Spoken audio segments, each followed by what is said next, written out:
dia a todos, espero que se acomodem, a gente já vai dar início ao nosso debate, nosso evento de hoje.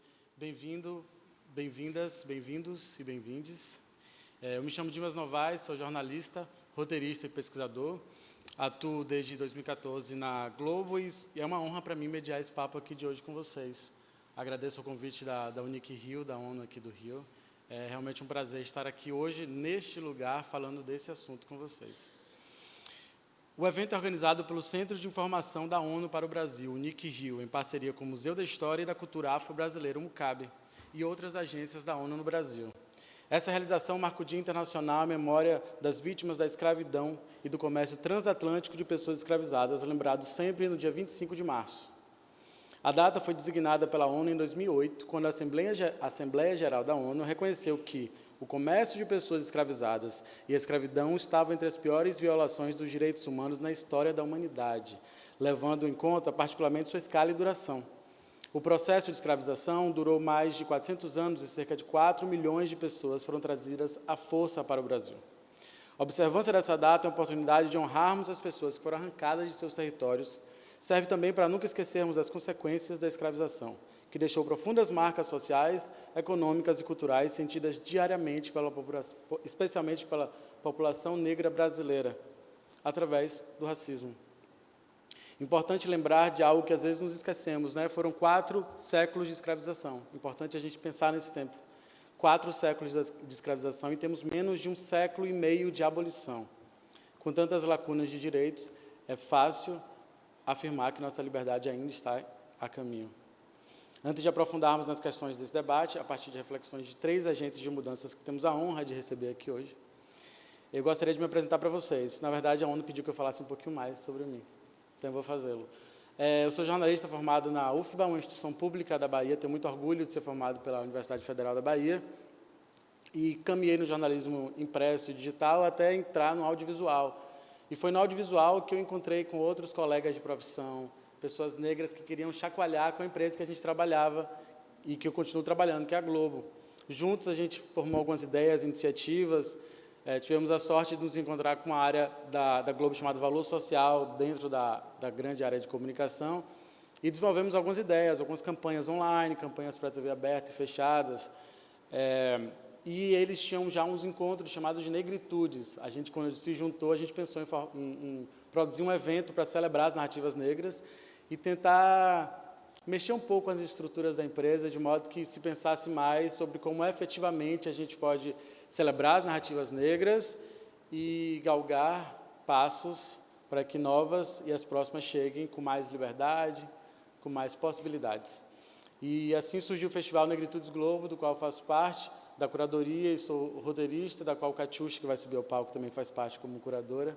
Nossa bússola, eu costumo dizer. Também sou roteirista do Prêmio Sim Igualdade Racial, uma premiação organizada pelo Instituto Identidades Brasil e DBR, desde o ano passado. Esse ano a gente está fazendo de novo. E a gente grava esse evento para exibir depois do Fantástico, dia 25 de março. Então, anotem aí, 25 de março, depois do Fantástico, Prêmio Sim Igualdade Racial na Globo. E o Festival Negritudes vai acontecer dia 15 de maio aqui no Rio, aqui pertinho da gente, no Galpão Cidadania. É um evento gratuito. As inscrições vão ser divulgadas em algum momento, em breve, e vai ser muito bonito. Convido a todos aqui presentes a prestigiar, se quiserem, se puderem. Bom, e aí, depois, em meio a isso tudo, no final de 2024, eu fui convidado pela ONU para participar do 17º Fórum Mundial de Direitos Humanos, organizado pelo Alto Comissariado das Nações Unidas para os Direitos Humanos, em Genebra, na Suíça, quando eu discursei sobre a subrepresentatividade da população negra na mídia.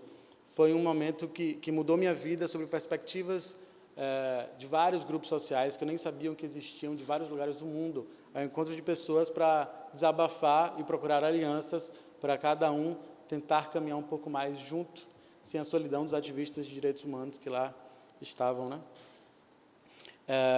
Lá estavam presentes, como eu falei, ativistas de direitos humanos de dezenas de países do mundo todo, assim como representantes de governos e de estados. Fruto dessa participação, visitei o escritório da ONU no Rio há poucos meses para conversarmos sobre alguns projetos, e essa troca me trouxe até aqui. Eu tenho muito orgulho disso, e uma honra estar aqui, mais uma vez, afirmo isso. Aproveitando esse momento inicial, queria pedir que vocês seguissem nas redes sociais a ONU, através do @ONU Brasil, e o MUCAB, no @mucab.rio. MUHCAB, mucab.rio. E marcarem a gente nas postagens que fizerem. Então, podem fotografar, podem filmar, fiquem à vontade para contar para geral sobre o que está acontecendo aqui hoje. Tá bom? Aproveito para saudar a presença de Heloísa Queiroz, gerente de museus da Prefeitura, e demais representantes do governo e da sociedade civil aqui hoje. Obrigado pelo prestígio de vocês. Agora convido vocês para assistir o vídeo de boas-vindas que a Ana Carolina Querino, representante da ONU Mulheres, gravou especialmente para o nosso debate, em nome do NIC Rio e das agências, fundos e programas da ONU envolvidas nesse evento. Vamos ver? Olá, é um grande prazer estar aqui com vocês hoje, mesmo que virtualmente. Eu me chamo Ana Carolina Querino, sou representante interina da ONU Mulheres no Brasil, que é a agência que lidera o grupo temático de gênero, raça e etnia do Sistema ONU no Brasil. Estamos aqui com vocês, com esse grupo de especialistas, para discutir e rememorar o que nos trouxe como população negra até aqui e o que traz a nossa riqueza.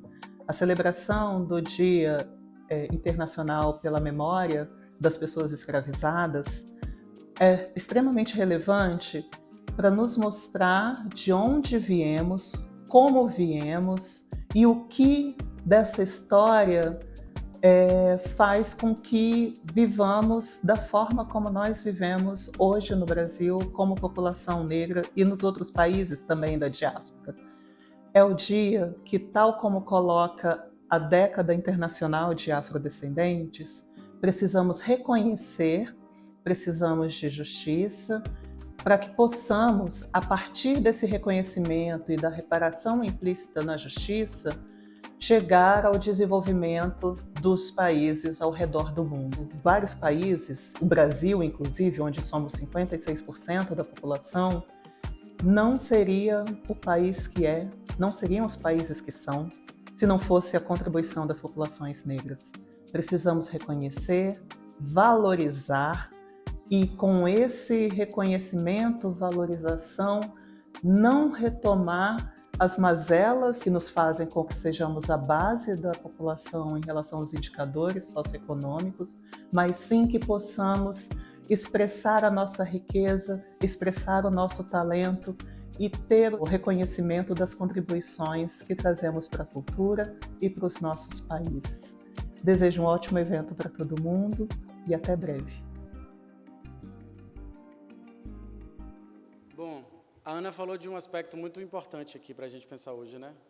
Não somos um país tão rico culturalmente, apesar das diferenças. Eu acredito muito, e acho que muita gente aqui deve concordar comigo, que a gente é um país rico em culturas por causa das diferenças. São as diferenças que fazem a gente dialogar e chegar em lugares únicos e que tornam o nosso país um lugar único no mundo, em vários sentidos.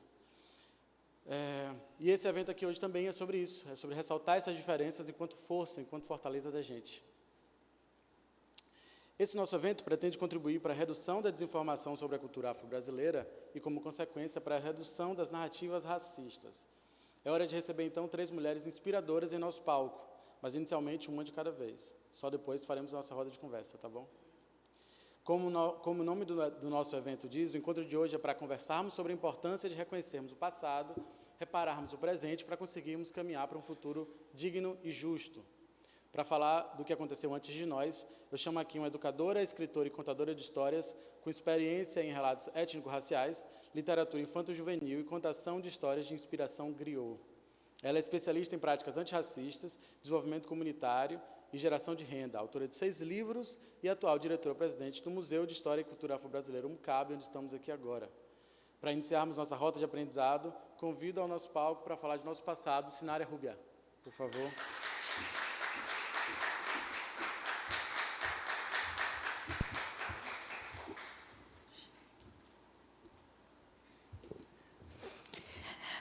Era uma vez uma menina negra, nascida em 4 de julho, na cidade de Raposo, chamada Sinara Rubia. Ela era uma criança muito faladeira, animada, gostava de brincadeiras perigosas e passava o dia tomando conta de suas 2 irmãs mais novas, enquanto sua mãe e seu pai trabalhavam.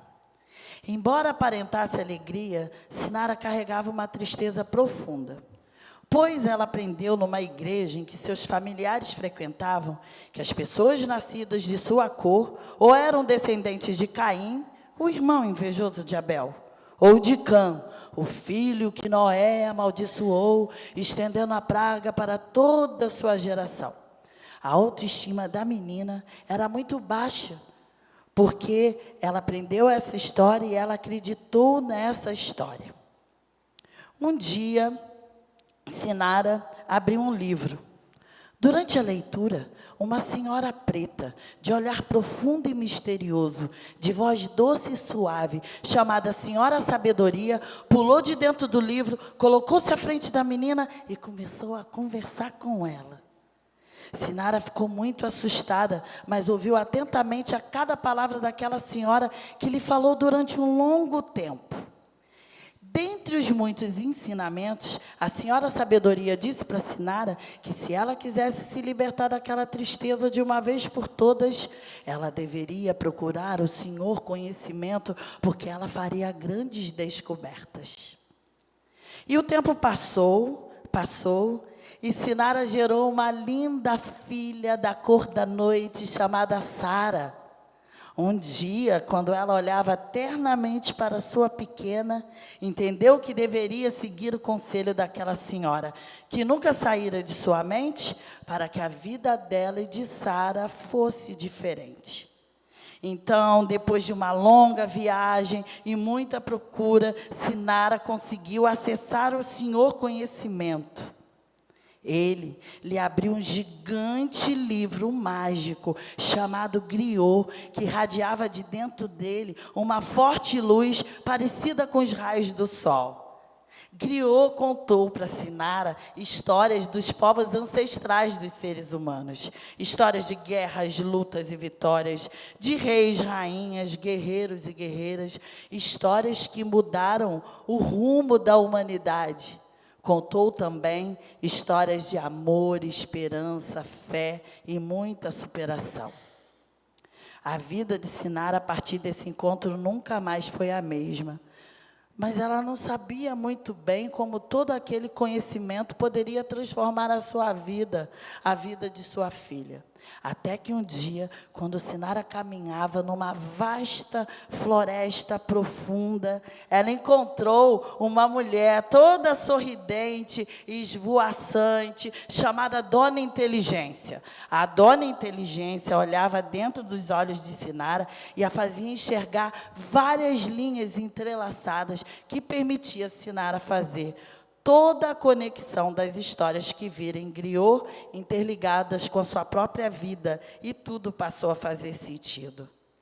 Desde aquele dia, a Dona Inteligência nunca mais saiu do lado de Sinara, tornou-se sua amiga, protetora, conselheira, dona do seu ori.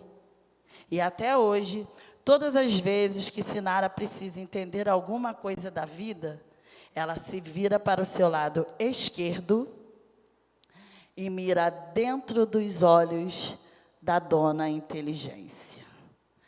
Bom dia a todos e todas. Eu vou continuar a minha exposição aqui, para não passar do tempo limite que me deram, com o texto que eu preparei para essa exposição. Eu vou ler. Eu fui convidada para falar sobre o tema de hoje a partir da minha história. Então, eu ativei a função contadora de histórias que está em mim e já comecei contando essa história para vocês. Mas essa história, ela não começa em mim. Ela começa com Rufina, minha tataravó, passa por Francilina, minha bisavó, ecoa nos passos firmes de Antônia, minha avó, ganha forma e coragem da minha mãe Tânia, vive em mim, Sinara, e segue com brilho e esperança na minha filha Sara. Eu cresci acreditando que a minha cor e todas as minhas características de negritude eram um erro, que eu carregava uma culpa ancestral por algo que eu nem entendia. Aprendi isso ainda menina, dentro de lugares que deveriam me acolher, como, por exemplo, a escola, a igreja. Me diziam que os negros eram descendentes de Caim, ou o filho amaldiçoado de Noé. E eu acreditei. Eu realmente orava todos os dias, pedindo a Deus que me perdoasse por ter nascido com a cor que sou. Mas um dia, algo mudou dentro de mim. Eu estava lendo, ouvindo, aprendendo, e de repente parecia mesmo que a senhora sabedoria saía das páginas, me olhando e me dizendo: isso não é verdade. Essa dor não é sua. Essa história precisa ser recontada. Foi nesse momento que eu despertei. Foi ali que eu entendi que o racismo não era só uma violência do presente, era uma herança de séculos, um projeto de poder que começou com a escravização e se espalhou por toda a sociedade, com o selo das igrejas, escolas, livros, artes, instituições, e até mesmo dentro das nossas casas e dos nossos corpos. Os impactos negativos da escravização não acabou. Ele só se transformou. E uma das maiores violências foi o apagamento, a destruição das referências, o corte na memória. Mas minha linhagem, Rufina, Francilina, Antônia, Tânia, guardou os fios. E foi por esses fios que eu fui puxada de volta para mim. Eu descobri que precisava encontrar o Senhor Conhecimento, e Ele me levou ao livro mágico chamado Griot, onde encontrei histórias de reis, rainhas, trabalhadores, artistas e intelectuais africanos e afro-brasileiros, histórias de lutas, fé, sobrevivência, inteligência, dos descendentes de africano no nosso país e na diáspora negra do mundo. Eu encontrei uma história que sou protagonista, não uma vergonha. Mas ainda faltava algo, faltava entender o que fazer com tudo aquilo. E foi então, como a história que contei, eu encontrei a Dona Inteligência. Ela me ajudou a ligar os pontos, enxergar que o passado não está lá atrás, distante. Ele está aqui agora, nas estatísticas, nas desigualdades, nos silêncios. E é por isso que precisamos reconhecê-lo, para poder reparar. Reparar não é caridade, é justiça histórica. É garantir que as meninas sinaras do presente não carreguem sozinhas dores que são históricas. E só assim poderemos construir um futuro diferente, um futuro em que nenhuma criança preta se sinta amaldiçoada, em que nossas histórias estejam nos livros, nos filmes, nas salas de aula, e em que Dona Inteligência caminhe ao lado de todos nós, como conselheira, como guia e como poder. Porque quando a gente entende de onde vem, a gente sabe exatamente para onde ir. Muito obrigada. Axé.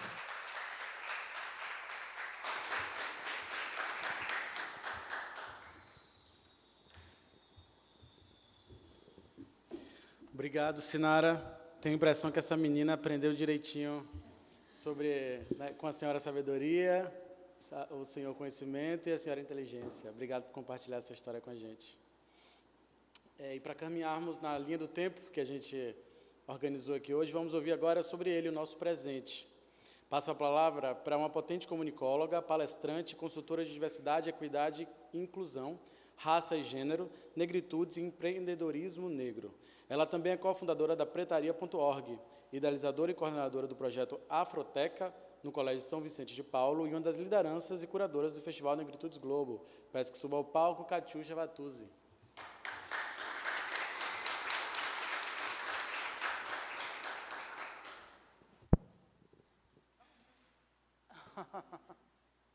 Pedir um abraço para ele, porque, né, convivo, sou dos afetos.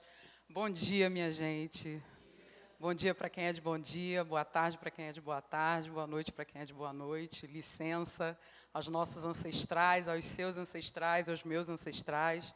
Só sei chegar desse jeito, né, porque a gente, uma vez que aprende a saudar os nossos ancestrais, a gente nunca mais se esquece que foram eles que nos autorizaram a estar aqui. Depois que eu aprendi isso, a minha vida virou outra coisa. Eu era determinada muito pelo olhar do outro, né? O olhar do outro dizia onde eu não podia estar, e eu não podia estar em muitos lugares. Então, conhecer os meus ancestrais, conhecer a nossa história, tomar posse da minha ancestralidade fez com que eu pudesse estar, porque eles deixam eu estar, eles me autorizam todos os dias. Então, não tem outra forma de chegar. Muito respeito por esse espaço, pelo Mucabe, porque o Mucabe, para existir, ele em si só, ele já é uma construção, né? Para além dessas paredes, ele é uma construção da nossa ancestralidade também, de muita luta, de muita história. Estou aqui um pouquinho agoniada, porque assim, eu sou praticante dos valores afrocivilizatórios da professora Zoilda Trindade. Quem não conhece, dá um Google aí que vale a pena conhecer. Existem paradigmas, né, para a nossa civilização se organizar. Existe esse paradigma que faz a gente sair de manhã e trabalhar, pagar nossos boletos, né? E existe um paradigma, outros paradigmas criados pela nossa intelectualidade.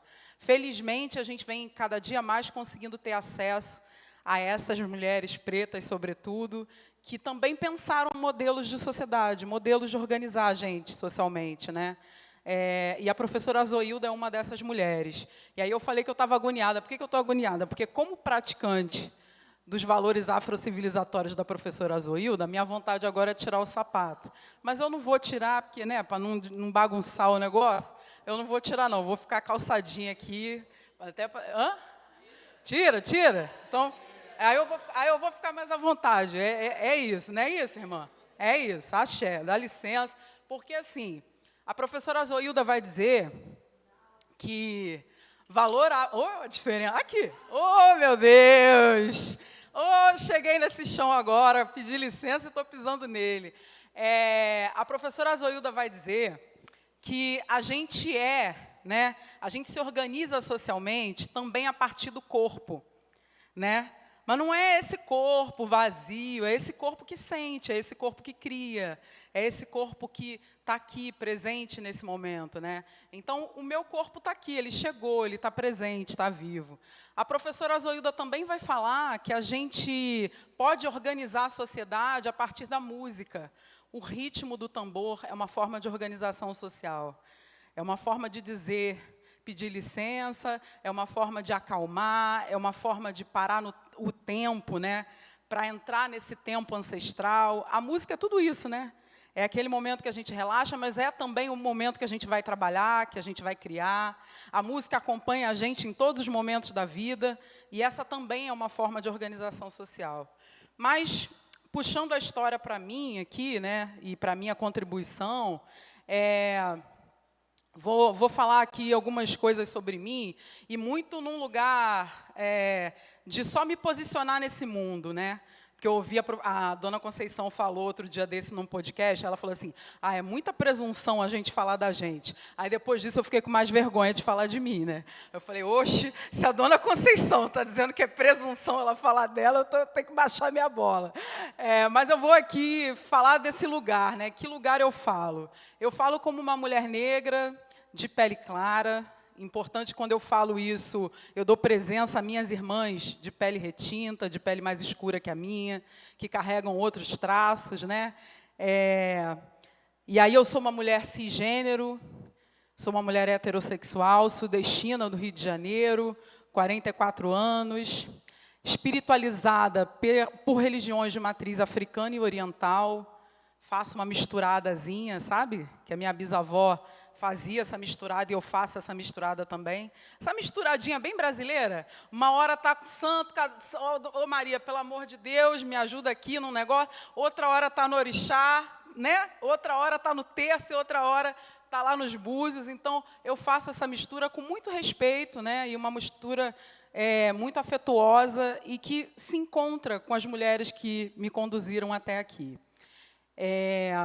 Quando eu falo essas pontuações, que são lugares, né, de ser uma mulher negra, de pele clara, do Rio de Janeiro, eu estou dando aqui para vocês a minha experiência humana nesse lugar, nesse espaço, para dizer que existem muitas outras experiências humanas. Essa é a primeira, eu acho que é a primeira chegada que eu gostaria de fazer. A chegada de que cheguei nos meus 44 anos tendo consciência que é diferente ser uma mulher negra, carioca, sudestina, nesse território, de ser uma mulher negra ribeirinha, de ser uma mulher negra nesse mesmo território vinda da Baixada Fluminense, e tendo muito respeito por essas outras experiências humanas de mulheridades, né, de masculinidades, muito respeito. E entendendo que esse tempo presente, ele, com todas as suas dificuldades e desafios, ele deu também para a gente condição de acessar a produção intelectual negra. E quando a gente fala isso, quando a gente fala desses lugares todos que a gente que dão pertença a gente, né, dão pertencimento, dão chão, fazem a gente colocar o nosso corpo, marcar posição, a gente está falando dessa produção intelectual. Então, eu quis trazer para o momento presente, com todos esses desafios e até essa história linda e poética que a Sinara traduziu da vida dela, que conta do nosso passado, mas que a gente é cruzamento de tempos, né? A gente não é passado, presente e futuro. A gente é cruzamento de tempos, né? Os nossos ancestrais não morreram. Se a gente está vivo, eles estão vivos também. Eles permanecem vivos em nós. A gente estava brincando ali mais cedo, eu e Morena, conversando, e aí ela falou, nossa, eu estou lembrando aqui do Nego Bispo todo dia, converso com ele, né? Ele nunca esteve tão vivo como hoje, né? E aí ele dizia uma coisa muito bonita, né, que serve para a gente aqui agora, que ainda que queimem todos os livros, a oralidade permanecerá viva. Não é isso? Então, as histórias que eu ouvi dos meus ancestrais permanecem vivas e elas não estão em livro nenhum. Curioso, né? As histórias das nossas avós estão vivas em nós e elas não estão em livro nenhum. Então, o passado é presente. E se a gente é presente e está construindo para amanhã. A gente é passado, é presente, é futuro. Tem várias mulheres negras que falam desse tempo que é cruzamento, como a professora Leda Maria Martins, a quem eu admiro muito, tempo espiralar. Mas para dizer que, nesse tempo presente, a gente está conseguindo, finalmente, ainda com alguma dificuldade, mas, finalmente, acessar essa produção intelectual e se reconhecer nela. Porque eu só tenho pertença como essa mulher cisgênero, negra, sudestina, carioca, porque tiveram mulheres negras que escreveram sobre o meu lugar. Enquanto eu não pude ler essas mulheres, acessar essas mulheres, reconhecer a existência delas, eu não existia. Eu só passei a existir quando eu acessei essas mulheres. E dentro da minha casa, quem me fez existir primeiro foi a minha bisavó Taninha. É onde a gente se encontra nas nossas bisavós, nas nossas mais velhas. A minha bisavó Taninha era com ela que eu ficava. Minha mãe é aquela mulher preta, aguerrida, que saía às 5 horas da manhã para trabalhar e só voltava às 10 da noite. Passava para me buscar nos meus avós. E lá na casa dos meus avós foi onde eu vivi a minha primeira experiência de coletividade e de comunidade, que também são princípios afrocivilizatórios da professora Azoilda. A casa do meu avô foi um homem negro, que veio do Espírito Santo para o Rio de Janeiro com 18 anos, com a mãe dele, e ele foi um homem que passou fome. E ele contava que, quando ele chegou no Rio, ele trabalhou de tudo, gente, engraxate, alfaiate, tudo que vocês possam imaginar. E ele sabia essas profissões ainda mais velho e ensinava para a gente. E quando ele já estava mais velho, com a vida dele, né, estabelecida como uma família pobre, moradora do subúrbio do Rio de Janeiro, eu convivi com eles e vivi com eles boa parte do meu tempo, da minha infância, da minha adolescência, nessa casa do subúrbio carioca. E ali eu aprendi o que era coletividade, que depois eu fui compreender de uma outra forma na dimensão política, quando a gente se reúne em coletivos, quando a gente se reúne em comunidade, né, nos nossos movimentos individuais, intelectuais, né, com os nossos grupos de mulheres negras, de homens negros, enfim. Mas naquela casa ali estava o chão da comunidade. Como é que essa casa funcionava, desse homem negro que já havia passado fome? Essa casa vivia de porta aberta. Essa casa era dentro de uma vila em Vaz Lobo, no Rio de Janeiro, que é subúrbio carioca, ali pertinho de Madureira, coladinho na Serrinha. Quem conhece sabe de que chão eu estou falando. Oi? Tem... Salve a Serrinha. E aquela casa ficava de porta aberta. E com aquela casa de porta aberta, a minha família me ensinou comunidade. Aquela casa de porta aberta tinha sempre um bolo em cima da mesa, e aquele bolo era para servir a todo mundo que entrasse. Qualquer vizinho que entrava para conversar, entrava para pedir um conselho, entrava para pedir uma ajuda, tinha um bolinho lá na mesa para poder comer um pedacinho. E aquilo era afeto, e aquilo era senso de comunidade.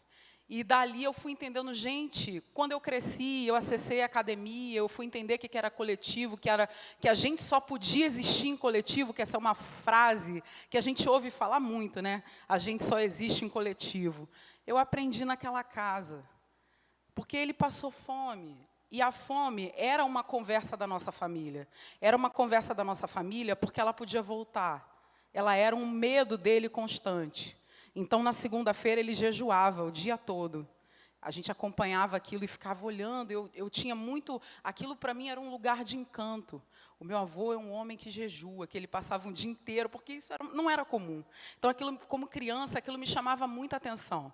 Toda segunda-feira, estava lá o meu avô jejuando. E o jejum dele, ele explicava para mim. Ele falava que ele jejuava para agradecer a comida, por ele poder fazer 3 refeições ao dia. E assim, cercada de encanto, de afeto, de senso de comunidade, eu fui crescendo. Não tinha outro caminho para mim que não me reunir em coletivo. Então, eu fui me reunindo em coletivo, desde muito nova. Porque era nos coletivos que eu existia. Fora deles não tinha lugar. Então, o que eu estou trazendo aqui para vocês é que existem diferentes formas da gente organizar a sociedade. Existe um modelo vigente que vai fazer a gente sair daqui e se preocupar com uma série de coisas, e que é esse modelo vigente que aparta a gente de quem a gente é, que aparta a gente do nosso passado, das nossas referências, das nossas raízes. Mas existe vivo e presente, com incidência política, com agência, os nossos modelos, os modelos dos nossos ancestrais. Para além de tudo isso, os nossos modelos sempre existiram e continuam existindo e vivos e atuando até hoje. A gente tem essa escolha e essa agência. Ainda que no período da escravização, o nosso povo produziu quilombagem. E da quilombagem nasce inteligências estratégicas de permanência, de estar vivo, de se manter ativo. Da nossa intelectualidade também surgiu as festas populares. E as festas populares são inteligência estratégica de permanência e bem viver. Então, ainda que outros modelos estejam vigentes, a nossa ancestralidade deixa para a gente de herança outros modelos possíveis. E é por esses modelos que eu luto. É nesses modelos que eu quero me inserir, que eu quero replicar. Os modelos em que a gente anda em comunidade, em que o nosso corpo é presente e os nossos sentimentos têm valor, em que a nossa música é um ritmo de vida que dá para a gente direção, em que os nossos ancestrais permanecem vivos porque a gente permanece vivo. Então, eu sigo hoje no Pretaria, sigo hoje no Josefinas, sigo hoje no Canal Preto, tento fazer do Negritudes, ainda que um projeto inserido dentro de uma instituição, um coletivo, e assim a gente chega no presente, assentando o que os nossos ancestrais ensinaram e pensando no tempo como esse cruzamento. Esse cruzamento que diz para a gente assim, estava lá em Vaz Lobo a resposta. Às vezes eu escuto muito nos coletivos assim, e o que a gente vai fazer agora? O que a gente sempre fez. O que a gente vai fazer agora? O que mudou? Não é não, minha irmã? A gente estava falando mais cedo também. O que mudou? Não mudou nada. Deram alguns empregos, colocaram alguns de nós nas capas de revista, mas as lutas são as mesmas. A nossa população segue majoritariamente encarcerada. A nossa população segue não tendo acesso à saúde, educação, né? A nossa população segue em precariedade. As favelas, por mais potentes e criativas, porque nós fazemos delas potentes e criativas, né? Continuam sendo espaços de precariedade. E isso não mudou. territórios onde a população é majoritariamente negra. Então, o que a gente vai fazer daqui para diante é o que a gente sempre fez. Obrigada.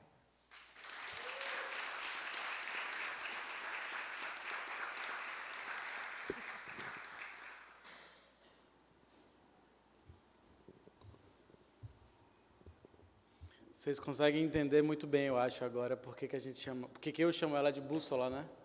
Porque ela nos direciona, nos guia. A gente tem um grupo curador do Negritudes que é bem heterogêneo, assim, a gente é muito diferente entre si. Temos origens diferentes, modos de ver o mundo diferentes, não queremos as mesmas coisas para o festival, para o Negritudes, e quanto maior ele vai ficando, mais as divergências, às vezes, vão ficando latentes, e ela vai dando um direcionamento muito... Por exemplo, sem querer dar o direcionamento, mas pela postura dela e nos orientando em novas rotas para a gente nunca se desplugar da intelectualidade negra que gerou, por exemplo, as festas populares, né? A gente consegue pensar no que seria a cultura brasileira sem intelectualidade negra? Outra coisa, nada do que a gente está vendo aqui, outra coisa, difícil até imaginar, né? Bom, passamos pelo passado e pelo presente, chegou a hora, então, de falar de futuro. E para conversar com a gente sobre esse horizonte, convido ela, que é pesquisadora, palestrante, criadora de conteúdo digital e escritora, com textos publicados em colunas do jornal O Globo e Isto é Mulher. Em 2018, fundou o Instituto Afrofuturo, a primeira instituição de educação afrofuturista do Brasil. E, desde 2019, atua no setor público, dedicando-se à formulação de políticas públicas nas áreas de cultura, igualdade racial e direito de crianças e adolescentes. O palco é seu, Morena Mariá.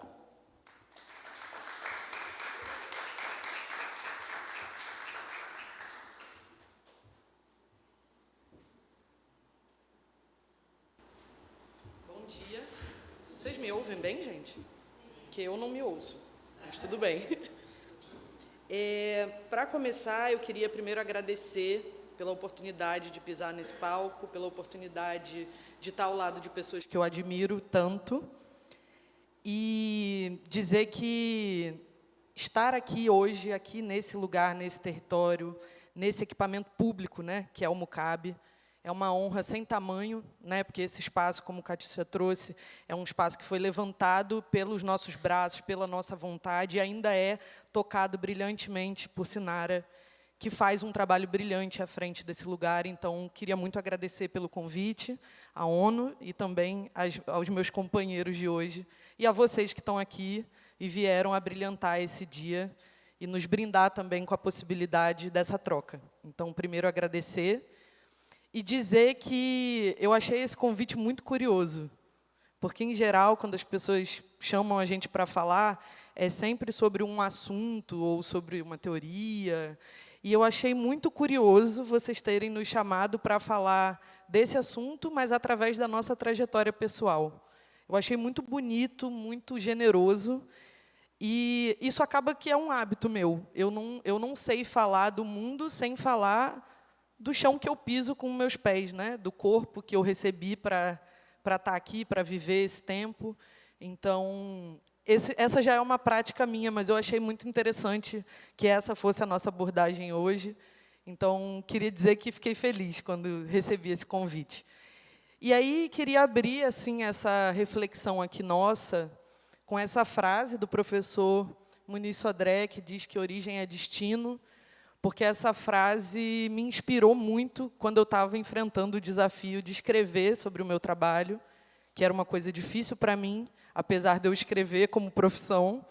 Escrever sobre o que eu pensava, né, e dizer aquilo que eu tinha para falar, foi difícil, mas então ouvir pessoas que já falaram sobre os seus trabalhos e criaram, a partir do lugar que ocupam, algo de novo, me inspirou. E o professor Muniz Sodré é uma dessas pessoas, né? Eu sou formada na área de comunicação, então ele é uma grande referência nessa área. E também é um homem de axé, é um homem que é uma grande referência para nós dentro de terreiros e espaços de matriz africana. E quando ele diz que origem é destino, ele não está dizendo que a gente está fadado a um destino condenado, né? O que ele está dizendo é que as respostas, como a Catiúcia trouxe aqui, estão em Vaz Lobo. As respostas estão no lugar de onde a gente veio. As respostas estão na nossa infância, no nosso passado, como Sinara trouxe aqui a sua história de uma maneira muito linda e lúdica. Essas respostas, elas já nos foram dadas. E aí eu vou pedir licença aqui para dançar com essas ideias no sentido anti-horário. Eu sei que o que a gente esperava hoje era falar sobre futuro, e a gente vai chegar lá, mas antes a gente vai girar esse xirê no sentido anti-horário e falar um pouco, quero contar para vocês um pouquinho do que me trouxe aqui, né? De que força que me impulsionou a dar esses passos. Pode passar. Eu sou filha dessa mulher ali, que está de barrigão desfilando na Portela no ano de 1991, que foi o ano que eu nasci. Ela se chama Solange Couto. Ela é passista e atriz. Muitos de vocês a conhecem por novelas, enfim, e teatro e outros trabalhos que ela desenvolveu aí. Ela já tem mais de 40 anos de carreira. E eu cresci nas quadras de escola de samba. Minha mãe era passista, como eu disse, e ela me levava, né? Ela era mãe solo, ela me levava para tudo que era ensaio, para tudo que era disputa de samba. Ela me levava para todos os lugares com ela, às vezes até para o desfile. E eu cresci assim, né? Nessa fotinho que eu estou de baianinha, era uma fantasia que ela desfilou no ano anterior, e ela era costureira também. Ela fazia as próprias fantasias, então ela apertava as fantasias para eu usar no carnaval seguinte. E isso era uma realidade de encanto para mim, né? Eu cresci muito amparada por esses lugares de cultura preta. Eu tive muitas oportunidades de aprender sobre as nossas tradições. E ela me apresentou aquela senhora ali, que se chama Mãe Chica Xavier. Mãe Chica me batizou quando eu tinha 2 anos de idade, na Umbanda, lá no Cercado de Boiadeiro, em Sepetiba. E foi ela que me ensinou um pouco dos saberes de terreiro, que, de fato, são uma grande base para quem eu me tornei, né? Para a pessoa que eu me tornei. São 2 mulheres de Oiá, isso não é à toa. Quem conhece sabe, né, que esse vento me empurrou para frente para que eu chegasse até aqui. E ali embaixo vocês estão vendo a minha filha, a Ió. É uma menina de 4 anos. E a gente agora tem a oportunidade, né, na nossa própria família, de continuar um pouco daquilo que a gente aprendeu, né? Seja na escola de samba, ela desfilou na Mangueira do Amanhã esse ano, pela primeira vez, e seja através do terreiro e das nossas tradições e dos aprendizados da nossa espiritualidade. Então, ela também me ensina muito sobre aquilo que eu preciso, de fato, passar para frente e aquilo que a gente precisa curar para que não chegue nesse futuro, né? Pode passar, por gentileza. E, bom, a partir dessa caminhada pessoal, a partir de muito do que eu aprendi nesses espaços, eu cheguei até a universidade, até a UF. Também sou muito grata por ter acessado a educação pública de qualidade. Viva a universidade pública. E lá na UF eu aprendi muitas coisas sobre mídia, comunicação, análise de discurso, um monte de teoria difícil, que eu demorei um tempo para conseguir entender sobre o que aquilo se tratava. Mas, então, quando eu comecei a pensar que muitas das coisas que as pessoas estavam falando ali naquele espaço eu já tinha ouvido falar, com outras palavras, com outros termos, de outras formas, mas eu já conhecia aquilo.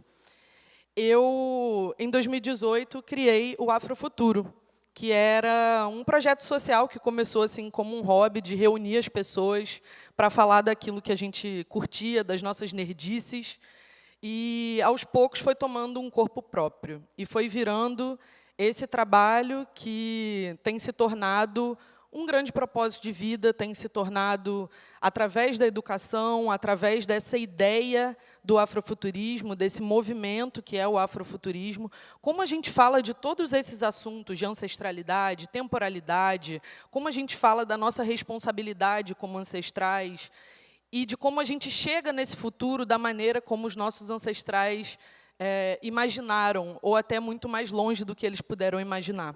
Pode passar, por favor.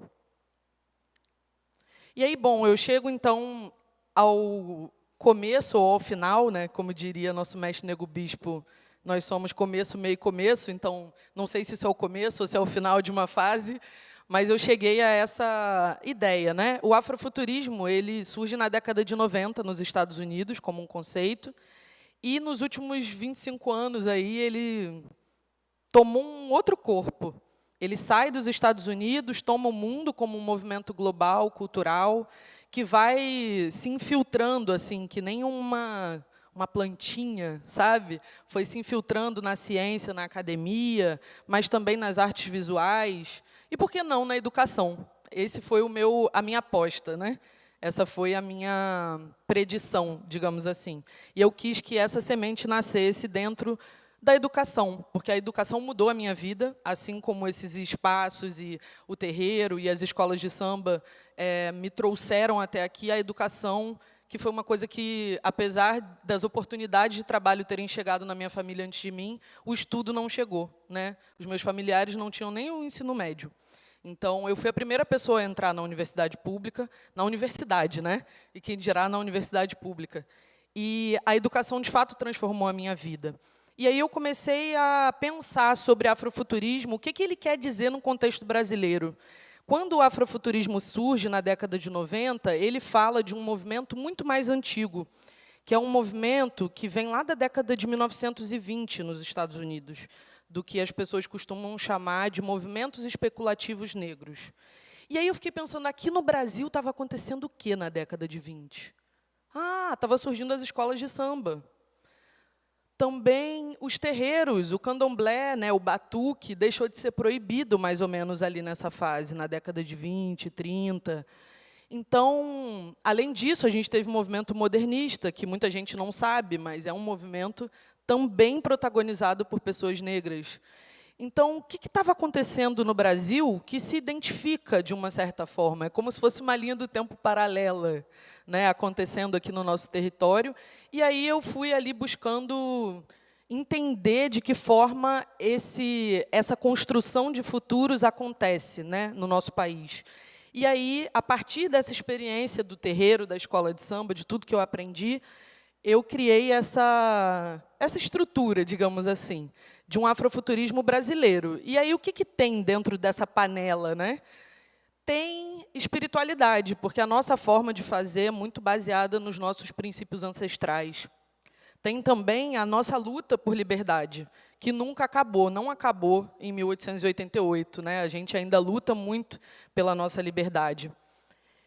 A gente também tem imaginação, porque se os nossos ancestrais não fossem capazes de imaginar uma realidade melhor para nós, eles teriam se jogado no mar quando estavam atravessando para cá. Então, se eles permaneceram vivos, é porque eles tinham a capacidade de imaginar que a vida poderia ser uma outra coisa. Também tem cultura negra, óbvio, porque é o tecido onde a gente faz esse bordado, né? Então, a cultura negra é esse espaço que nos dá identidade, que nos dá força, que nos dá a capacidade de acreditar. E tem, por último, tecnologia. E aí eu faço lá no meu trabalho uma discussão sobre tecnologia ancestral, sobre as formas de tecnologia, sobre as cosmotécnicas, né? Como um teórico chinês nos traz, que a partir da nossa cosmologia, a gente tem outras formas de tecnologia. E que as nossas formas de tecnologia, elas têm como função nos manter aqui, presentes, vivos, saudáveis e vinculados ao nosso território, ao nosso povo, à nossa coletividade, que é o que nos trouxe até aqui. Pode passar, por favor. É isso. A partir desse trabalho todo, eu tenho uma premissa que eu queria compartilhar com vocês. A premissa desse trabalho diz que nós somos os ancestrais desse futuro. E assim como a minha mãe, como Mãe Chica, e como muitas outras mulheres e homens negros assumiram essa responsabilidade, esse papel de ancestralizar esse futuro, de colocar melhores possibilidades e oportunidades para nós a partir da nossa própria cultura, porque se não fosse o samba no pé, a minha mãe não teria virado atriz, e eu não teria podido estudar, e eu não estaria aqui conversando com vocês hoje. Se não fosse isso, a minha vida, a vida da minha família não teria mudado. Então, qual é o nosso papel hoje? Essa é a pergunta que eu devolvo para vocês e quero que vocês passem os próximos dias aí ruminando, pensando. Qual é o nosso papel como ancestrais nesse futuro? Acho que é isso por hoje. Obrigada.